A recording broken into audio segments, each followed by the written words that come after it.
abuse.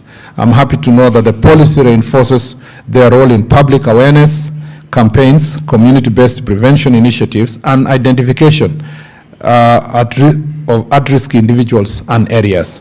We will empower our administrators with the necessary training and resources to lead community dialogue, establish local multisectoral committees, and engage stakeholders in implementation of various interventions in the community. In fact, we will be rewarding administrators who do a good job and officers, either with promotions or state recognition, because this is a very important exercise that must be done across the country. Thirdly, on border security and control, Kenya's strategic geographical location makes us vulnerable to the transit of illicit drugs. Our ministry will strengthen border controls, enhance surveillance of our ports of entry, and invest in advanced detection technologies to intercept drugs and precursor chemicals. We will continue to collaborate with regional and international partners to combat transnational organized crime networks involved in drug trafficking, and recognizing that this is a global fight that requires global solidarity. You know that in the operations that we are doing in Marsabit, we have netted a lot of drugs, heroin, cocaine, cannabis sativa, and of course, human trafficking. The operation Malisa Walivo also has unearthed some of these organized crime networks. Our vulnerability is as a result of our porous border, and also because of the challenges that neighbors are facing both in South Sudan, Ethiopia, Somalia, and even parts of Uganda. Makes it very difficult for us to deal with this issue. In fact, I was surprised that Kitale is the leading county in terms of presence of these adulterated alcohol and drugs as a result of our proximity to the border and controlled border. And therefore, we want to enhance this control of our borders. External threats, the external threats that we face as a nation includes this issue of drug trafficking. Fourthly, on rehabilitation and reintegration support, while our primary focus is prevention and enforcement, we will also recognize the profound need for rehabilitation and reintegration. The ministry will continue to support efforts to ensure that individuals struggling with addiction are not only rehabilitated, but are integrated back to society as productive citizens. Our correctional facilities will play a role in rehabilitation programs for those within the justice system. And to support this rehabilitation program and also the fight against this menace, I think we need, I will be engaging the Asset Recovery Agency to see how best we can also make it more punitive, first of all, for those who are engaged in these acts, especially because they get very, very lenient fines. So maybe the best way is to take away the lorry, the car, the equipment, their businesses, their assets, so they are built over time. And it's important for asset recovery to appreciate that the law on the proceeds of crimes and anti-money laundering law is not only focusing on corruption. It also focuses on all crimes, all proceeds of all crimes, properly defined in the same law. And we'll be engaging the Asset Recovery Agency to see how best this can be done and make it more punitive. Of course, in some cases, even when we have arrested some of these drug traffickers along Isiolo Road, some of them leave the vehicles and run away. But it's important to target the big men and women within the country.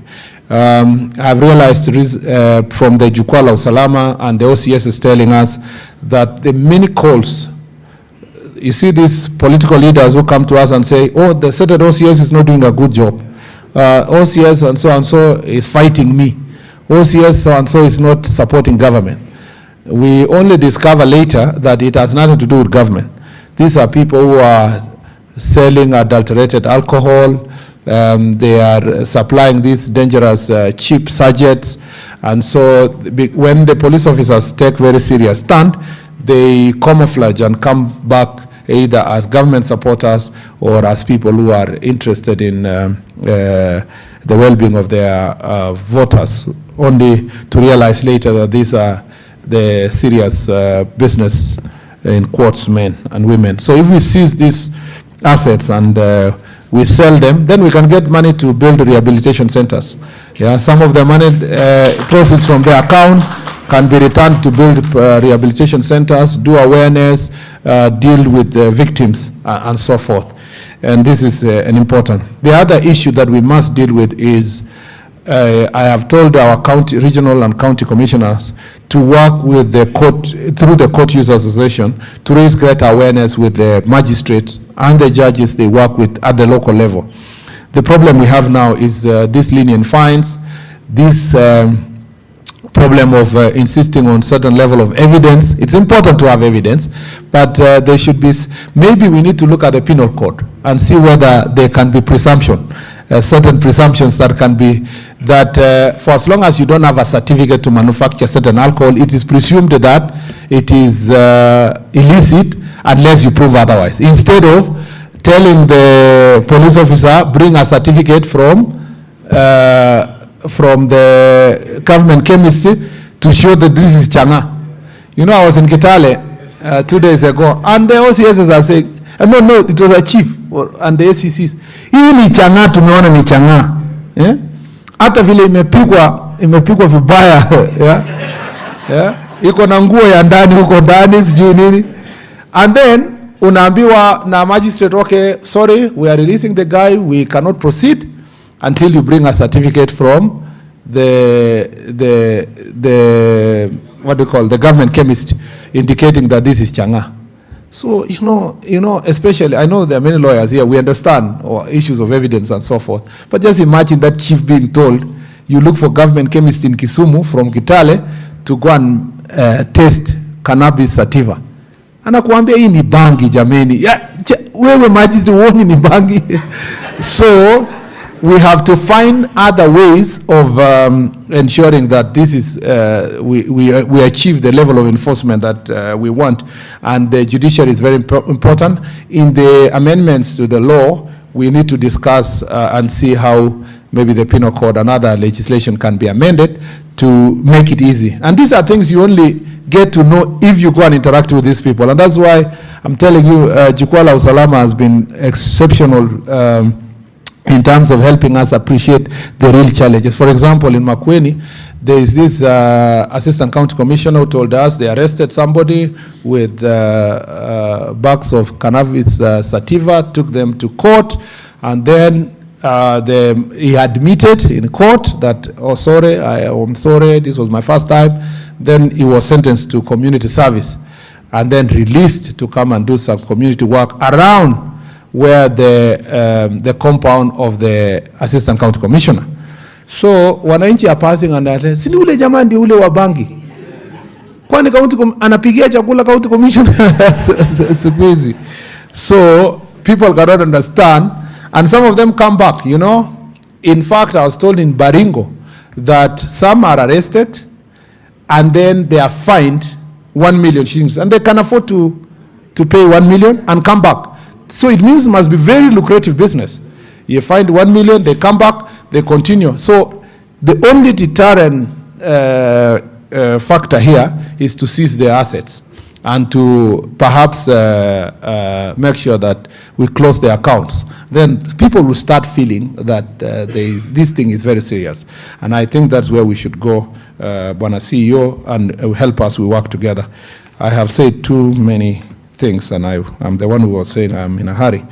But it's because this subject is extremely important for us, we must be able to deal with it together. So as I close, ladies and gentlemen, I wish to reiterate that alcohol and drug abuse is a shared challenge.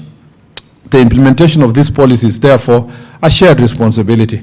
It calls for synergy among all stakeholders, national government, county government, civil society, faith-based organization, the private sector, and indeed every Kenyan. We must forge a united front driven by a common purpose to protect our children, empower our youth, and restore the dignity and potential of those ensnared by addiction. I think the report that comes from Jukwaa la Usalama, because we have been with the CEO throughout, we should find ways of using the report to improve on the amendments. And I think, Mr. Laboso, you should join us in the remaining 25 counties. Then it will help. Apart from the IG, we've been going with the IG or DIG, but your presence is very important because you are the unit established to do